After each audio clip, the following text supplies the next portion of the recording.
ನಾಗೇಂದ್ರ ಅವರ ದಲಿತರ ಹಣವನ್ನು ನುಂಗಿರೋ ಬಗ್ಗೆ, ದಲಿತರ ಹಣವನ್ನು ಖಜಾನೆಯಿಂದ ಅಕ್ರಮವಾಗಿ ವರ್ಗಾವಣೆ ಮಾಡಿರೋದ್ರ ಬಗ್ಗೆ ಸುಮಾರು ಲಕ್ಷಾಂತರ ದಲಿತರಿಗೆ ಆ ವಾಲ್ಮೀಕಿ ಜನಾಂಗಕ್ಕೆ ಹಣ ಸೇರಬೇಕಾಯಿತು, ಹಣನೆಲ್ಲ ಲೂಟಿ ಹೊಡೆದಿರೋದ್ರ ಬಗ್ಗೆ ವಾಪಸ್ ಬರೋವರೆಗೂ ನಾವು ನಾಗೇಂದ್ರನ ರಾಜೀನಾಮೆಗೆ ಆಗ್ರಹಿಸಿ ಇವತ್ತೂ ಕೂಡ ನಾವು ಧರಣಿಯನ್ನು ಮುಂದುವರಿಸ್ತಾ ಇದ್ದೀವಿ. ಇವತ್ತು ಧರಣಿಯನ್ನು ನಮ್ಮ ಉದ್ದೇಶ ಈ 189 ಕೋಟಿ ಹಣ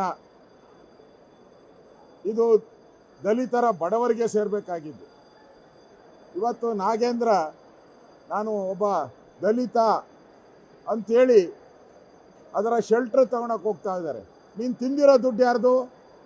189 ಕೋಟಿ ಯಾರ್ದು? ದಲಿತರ ದುಡ್ಡು ತಿಂದಿದೆಯಾ?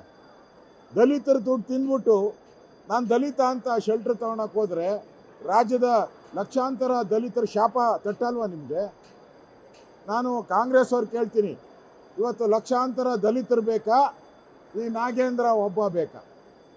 ಆ ಲಕ್ಷಾಂತರ ದಲಿತರು, ಆ ಕೋಟ್ಯಾಂತರ ದಲಿತರು ಬೇಕಾದರೆ ಈ ನಾಗೇಂದ್ರನ ರಾಜೀನಾಮೆ ತಗೊಳ್ಳಿ. ಆ ಕೋಟ್ಯಾಂತರ ದಲಿತರಿಗೆ ಕಾಯ್ತಾ ಇದ್ದಾರಲ್ಲ ಬಡವರು, ಮನೆ ಕಟ್ಟೋಕ್ಕೆ, ಲೋನ್ ಮಾಡೋಕ್ಕೆ, ಹಣ ಅವ್ರಿಗೆ ವಾಪಸ್ ಕೊಡಿ ದಲಿತರಿಗೆ.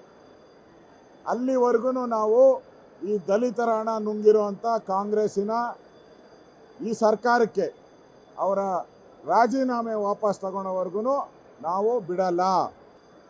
ನಾಗೇಂದ್ರ ಅವರ ದಲಿತರ ಹಣವನ್ನು ನುಂಗಿರೋ ಬಗ್ಗೆ, ದಲಿತರ ಹಣವನ್ನು ಖಜಾನೆಯಿಂದ ಅಕ್ರಮವಾಗಿ ವರ್ಗಾವಣೆ ಮಾಡಿರೋದ್ರ ಬಗ್ಗೆ ಸುಮಾರು ಲಕ್ಷಾಂತರ ದಲಿತರಿಗೆ ಆ ವಾಲ್ಮೀಕಿ ಜನಾಂಗಕ್ಕೆ ಹಣ ಸೇರಬೇಕಾಯಿತು, ಹಣನೆಲ್ಲ ಲೂಟಿ ಹೊಡೆದಿರೋದ್ರ ಬಗ್ಗೆ ವಾಪಸ್ ಬರೋವರೆಗೂ ನಾವು ನಾಗೇಂದ್ರನ ರಾಜೀನಾಮೆಗೆ ಆಗ್ರಹಿಸಿ ಇವತ್ತೂ ಕೂಡ ನಾವು ಧರಣಿಯನ್ನು ಮುಂದುವರಿಸ್ತಾ ಇದ್ದೀವಿ. ಇವತ್ತು ಧರಣಿಯನ್ನು ನಮ್ಮ ಉದ್ದೇಶ ಈ 189 ಕೋಟಿ ಹಣ ಇದು ದಲಿತರ ಬಡವರಿಗೆ ಸೇರಬೇಕಾಗಿದ್ದು. ಇವತ್ತು ನಾಗೇಂದ್ರ ನಾನು ಒಬ್ಬ ದಲಿತ ಅಂಥೇಳಿ ಅದರ ಶೆಲ್ಟ್ರ್ ತಗೊಳಕ್ಕೆ ಹೋಗ್ತಾ ಇದ್ದಾರೆ. ನೀನು ತಿಂದಿರೋ ದುಡ್ಡು ಯಾರ್ದು?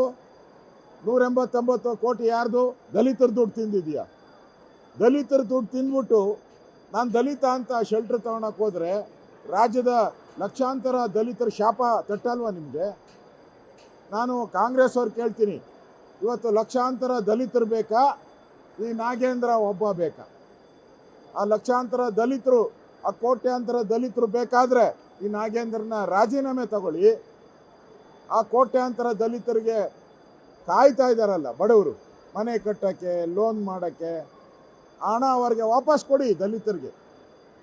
ಅಲ್ಲಿವರೆಗೂ ನಾವು ಈ ದಲಿತರ ಹಣ ನುಂಗಿರುವಂಥ ಕಾಂಗ್ರೆಸ್ಸಿನ ಈ ಸರ್ಕಾರಕ್ಕೆ ಅವರ ರಾಜೀನಾಮೆ ವಾಪಸ್ ತಗೊಳ್ಳೋವರೆಗೂ ನಾವು ಬಿಡಲ್ಲ.